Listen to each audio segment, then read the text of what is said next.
¿Qué tal amigos de Politiquero? Es un gusto estar con ustedes en esta video información. Antes de iniciar amigos, queremos invitarlos a que se suscriban a nuestros canales Politiquero TV y Politiquero Noticias. Ahí ustedes podrán seguir informándose y pues activen la campanita, suscríbanse y también ayúdennos a llegar a más personas dándole like al video y compartiéndolo en sus redes sociales.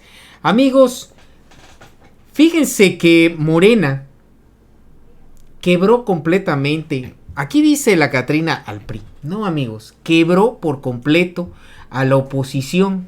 ¿Y por qué? Porque hemos visto cómo se han doblado por las razones que sean y han simple y sencillamente cedido, pues no sé si en favor o por qué, pero han terminado por el apoyar de alguna manera las reformas de la Cuarta Transformación, que en sí son las reformas del presidente Andrés Manuel. Pero la Catrina habla del PRI, ¿por qué? Porque ayer que se aprobó precisamente la reforma de supremacía constitucional, fíjense que Sheffield, el que estuvo como Ricardo Sheffield, el que estuvo como director de la Profeco en el sexenio de AMLO, pues se retiró de una emergencia familiar, y esto llama a que simplemente, pues por alguna extraña razón, y hasta a mí me sorprende, la senadora priista Cintia López Castro se ausentó. Y eso dio pauta para que Morena obtuviera la mayoría calificada. ¿Esto por qué se los muestro? No porque yo esté en contra, ¿no? A mí ni me interesa. Mientras pasen las reformas que beneficien al pueblo, me parece que no importa si los priistas se quiebran, se doblan, no importa. El punto aquí es que pase. Sin ningún tipo de intimidación. Eso sí, no estoy de acuerdo. Pero esto ha sido motivo para que Aurelio Nuño, el exsecretario de Educación en el sexenio de Peña Nieto, despotricara en contra de esta oposición. Están quebrados, destruidos, rotos por completo, y la verdad es que no ve ni por dónde. Lo que sí me llamó la atención es que sus comentarios de verdad me parecen bastante analíticos, viniendo de alguien del sexenio de Peña Nieto. Podría pensar que es una persona inteligente que mal aplicó todos estos conocimientos en su beneficio y en beneficio de la corrupción, en lugar de usarlo para beneficiar a la nación. Pero escuchen todo lo que dijo, porque aquí destruyó por completo, repito, a la oposición, y les da pautas que si escucharan un poquito, cuando menos, creo que es mejor escuchar estos comentarios por parte, imagínense, de Alito y Marquito, que escucharan a Aurelio Nuño, que estar escuchando a Claudio X González, a Aguilar Camín, a Enrique Krause, que no los ha llevado más que al fracaso. Vean esta entrevista. Planteas perfecto, Juan. Mira, una república, una república que busca como esencia que todas las personas puedan ejercer plenamente su libertad, requiere de una oposición, siempre. No puede haber plena libertad si no hay competencia por el poder, si no hay escrutinio por el poder y si no hay grupos que estén permanentemente intentando mejorar el país, buscando, señalando, ejerciendo la crítica y compitiendo democráticamente por el poder. Y hoy, más allá, yo hoy me quiero concentrar de ello, más allá de acciones que en mi opinión son nocivas y arbitrarias como la reforma judicial, y que van a inhibir todavía más a la oposición. Pero hoy, si estás de acuerdo, quiero hablar de la oposición, no quiero hablar del gobierno. Okay. Porque más allá de un entorno hostil a la oposición, el mayor problema está en la oposición misma.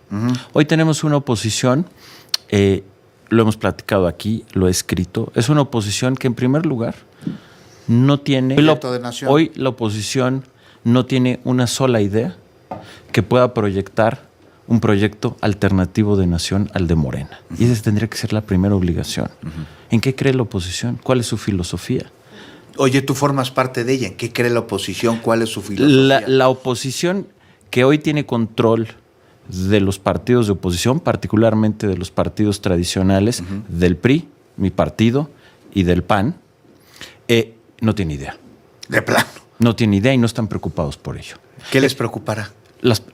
El dinero de los partidos. ¿Las prerrogativas? Las prerrogativas. En el caso del PRI, a pesar de haber tenido la peor votación en la historia de nuestro partido, cayendo a menos del 10%, por debajo incluso de Movimiento Ciudadano, aún así las prerrogativas son de 1,000 millones de pesos y eso es lo que les preocupa, tener ciertos lugares, tener un cierto acomodo. No hay una sola idea congruente sobre en qué creen, cuál es la filosofía y hacia dónde tiene que ir el país, cuál es ese plan y ese proyecto alternativo.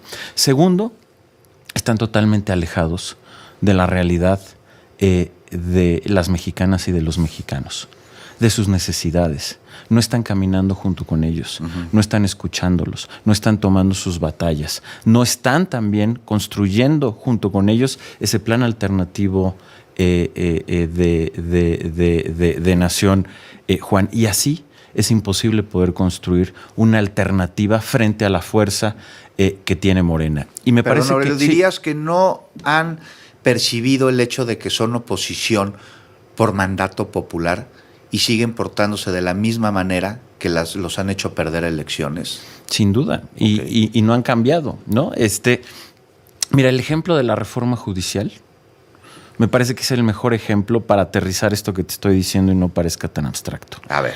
Aquí lo platicamos, yo escribí un artículo, pero la oposición se fue en contra de un elemento que no era el problema de la reforma, que era el voto popular. Es más, aquí lo hemos platicado, yo creo que hay formas de que el Poder Judicial tenga un voto popular y que sea un poder plenamente autónomo de los otros dos, ¿no? Que los nombraban. Se van en contra del concepto del voto popular, en donde el gobierno los puede exhibir, como ha dicho que son, una oligarquía ajena a la gente, que no cree en la gente y que por lo tanto no cree en ese voto popular, y se enfrascan en ese conflicto, en lugar de salir a explicar que el voto popular era una farsa. Yo sé que tú no coincides conmigo, pero hay un elemento muy claro. Los comités que controla Morena son los que van a poner a los candidatos. Son tan importantes esos comités que ya vimos el pleito que hay entre el coordinador de los diputados de Morena y el presidente del Senado también de Morena por el control de esos comités. Pero bueno, en lugar de denunciar eso y señalar que ahí había una inconsistencia y decir sí vamos al voto popular, pero que la elección sea genuinamente autónoma e independiente de los poderes, se enfrascan en esa discusión. Obviamente la pierden, son incapaces de generar una propuesta alterna. Solamente están diciendo que no y están diciendo que no en el mal lugar. Y hemos seguido viendo una continuación de esto.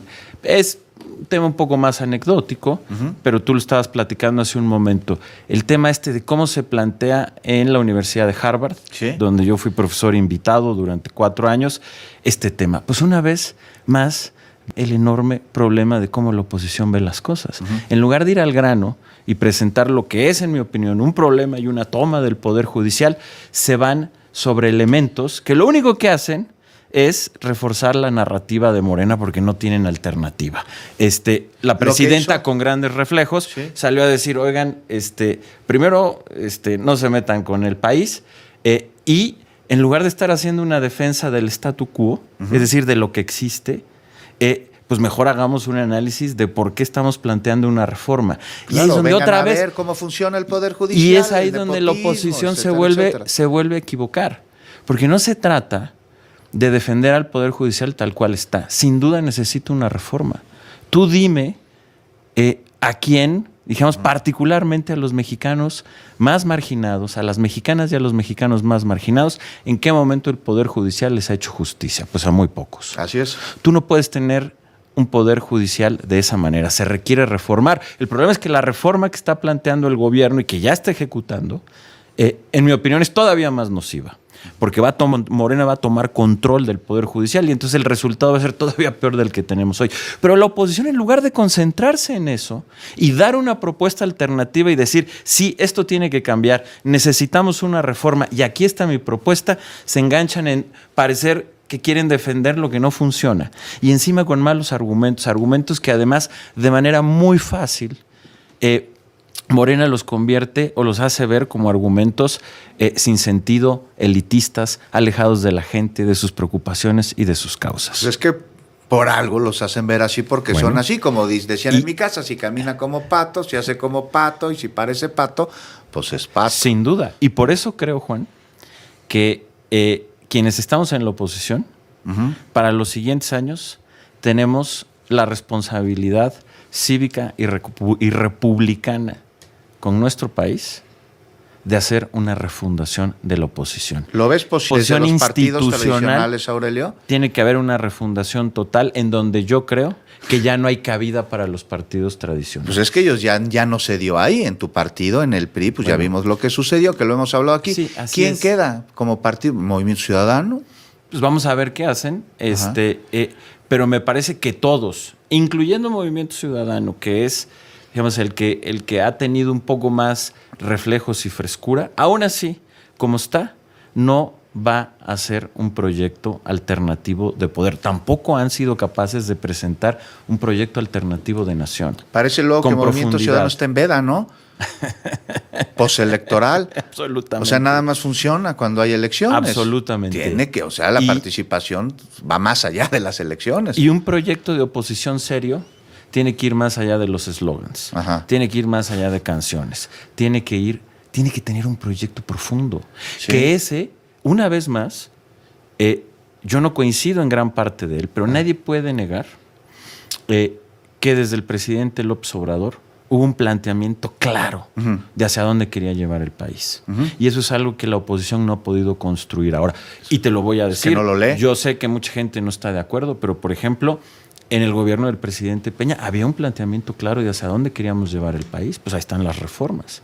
Eso implica una visión de país, implica una filosofía, implica un proyecto serio y profundo. Puedes o no coincidir. ¿A dónde los llevó, Aurelio?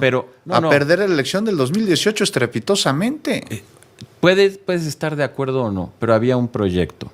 Y, digamos, podemos discutir con más amplitud si fueron ese proyecto y las reformas lo que llevó a la derrota. Yo creo que no, yo creo que fueron otros problemas. Pero tú tenías una agenda de reformas profundas que era un proyecto de país. Hoy no tenemos eso, Juan. Hoy no existe eso. Aurelio, nos cae el corte. Pero hablamos la próxima semana. Me va a encantar.